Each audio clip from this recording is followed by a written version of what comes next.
எல்லாருக்கும் வணக்கம். நான் அவங்க மணி பேசுறேன். எனக்கே சர்ப்ரைசிங்கா இருக்கு. அதுதான் ஒரு பெரிய விஷயம் இப்போ போயிட்டு இருக்கு எனக்கு என் லைஃப்ல.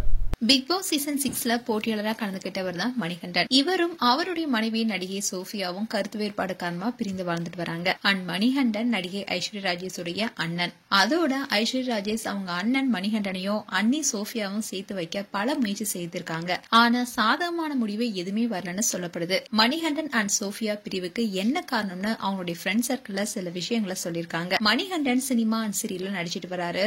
இவரு அவள் என்ற செய்தி மூலியமா சின்ன திரையில இன்ட்ரோடியூஸ் ஆனாரு. இதை தொடர்ந்து அழகு, சிவா மனசுல சக்தி, தாய் வீடு நாச்சியார்னு பல சீரியல்ல நடிச்சு பிரபலமானாரு.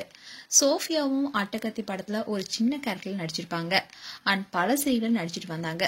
அந்த சமயத்துலதான் மணிகண்டனும் சோஃபியாவும் சேர்ந்து சீரியல் நடிச்சாங்க. அப்பதான் இவங்களுக்கு இடையே காதல் ஏற்பட்டு பெற்றோருடைய சம்மதத்துடன் திருமணமும் செய்துக்கிட்டாங்க. இந்த தம்பதிக்கு ஆரின் என்ற மகனும் இருக்காரு. கணவன் மனைவி 2 பேருமே இணைந்து பல சீரியல் நடிச்சிட்டு வந்த நிலையில குழந்தை பிறந்ததுக்கு அப்புறமா சோஃபியா சினிமால இருந்து விலகி குடும்பத்தை கவனிச்சிட்டு வந்தாங்க. இந்நிலைதான் பிக் பாஸ் சீசன் 6ல கண்டஸ்டண்டா கலந்துக்கிட்டாரு மணிகண்டன். மணிகண்டனுக்கு பிக் பாஸ் பெரியதொரு வெளிச்சத்தை தந்ததுன்னு சொல்லலாம். அந்த நிகழ்ச்சியில கூட மனைவி, மகன் மீது அவர் எந்த அளவுக்கு அவங்க மேல பாசம் வச்சிருக்கேன் என்பதை பத்தியும் அவர் பேசியிருந்தாரு. அண்ட் பிக் பாஸ்ல இருந்து வெளியில வந்ததுக்கு அப்புறமா சில பட வாய்ப்புகளும் அமைஞ்சதா கூட சொன்னாங்க. இந்நிலையில அந்த நிகழ்ச்சியில இருந்து வந்ததுக்கு அப்புறமா சில தொடர்புகள் மூலமா சென்னை நந்தனத்துல கிளப் ஒன்னையும் எடுத்து நடத்த தொடங்கினாரு.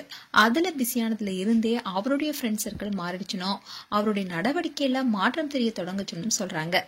எந்த நேரமும் ஃப்ரெண்ட்ஸ் கூட ஒன்னா கிளப்லயே இருந்ததாகவும் அதனால ஒரு கட்டத்துல அவங்க வீட்டுல குறிப்பா அவருடைய சிஸ்டர் ஐஸ்வர்யா ராஜேஷ் இத பத்தி கேட்டிருக்காங்க. இதனால ஒரு கட்டத்துல அவர் கோச்சிக்கிட்டு வீட்டுக்கே வராம தனியா ரூம் எடுத்து தங்க தொடங்கியிருக்காரு மணிகண்டன்.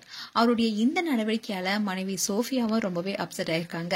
மணிகண்டனுடைய நடவடிக்கையும் ஒரு கட்டத்துல சோஃபியாவுக்கு பிடிக்காம போக என்ன செய்யுதுன்னு தெரியாம சோஃபியா அப்படின்னா நான் எதுக்கு இங்க இருக்கணும், நான் என்னுடைய அப்பா அம்மா வீட்டுக்கே போறேன்னு கிளம்பியிருக்காங்க. அண்ட் இப்போ அவங்க அம்மா வீட்டுல தான் இருக்காங்க. அண்ட் அவங்களுக்கு வருமானம் வேணுங்கிறதுனால சோஃபியா சீரியல்ல கமிட் ஆகி இப்போ பல சீரியல் நடிச்சிட்டு வராங்க. அண்ட் சில படங்களையும் இப்ப நடிச்சிட்டு வராங்க. இத்தனைக்கும் ஐஸ்வர்யா ராஜேஷ்க்கும் சோஃபியாக்கும் இடையிலான உறவுல எந்த ஒரு சிக்கலுமே இல்ல.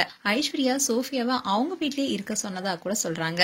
ஒரு புறம் வீட்லயும் கோபிச்சுக்கிட்டே இன்னொரு பக்கம் மனைவி சோஃபியாவையும் மகன் ஆரினும் பார்க்காம இப்படி மணி இருக்கிற தகவல் தான் இண்டஸ்ட்ரியில அரசியல் புரசலா தெரிய வர மணிகண்டனுக்கு விவாகரத்து ஆயிடுச்சு என்ற தகவலும் சோசியல் மீடியால பெருசா பேசப்பட்டுச்சு. அண்ட் இப்போ கணவன் மனைவி 2 பேருமே பிரிந்துதான் வாழ்ந்துட்டு வராங்க. அதோட அவங்க இன்ஸ்டா பேஜ்ல இருந்தா அவங்க ஒன்னா இருந்த போட்டோஸ் எல்லாத்தையுமே டிலீட் பண்ணிருக்காங்க. அண்ட் இப்போ 2 பேரும் தனித்தனி வீட்டுல வாழ்ந்துட்டு வருவதா அவங்களுடைய ஃப்ரெண்ட் சர்க்கிளா சொல்றாங்க. அண்ட் ஐஸ்வர்யா ராஜேஷும் பிரச்சனை தீர்க்க தொடர்ந்து முயற்சி செஞ்சுட்டு வருவதாகவும் கூறப்படுது. இதுல இன்னொரு அதிர்ச்சிகரமான விஷயம் என்னன்னா ஐஸ்வர்யா தத்தா கூட ஏற்பட்ட பழக்கத்தின் காரணமா தான் மணிகண்டன் இப்படி சோஃபியாவுடன் பிரிந்து வாழ்வதாகவும் கூறப்படுது. மேலும் மணிகண்டன் அண்ட் சோஃபியா குறித்து உங்களுடைய கருத்துக்களை கமெண்ட் செக்ஷன்ல சொல்லுங்க. இது போன்ற வீடியோஸை பார்க்க நியூஸ் தமிழ் கிளிட்ஸ் சேனலை சப்ஸ்கிரைப் பண்ணுங்க. மறக்காம நோட்டிபிகேஷன் பட்டனை கிளிக் பண்ணுங்க.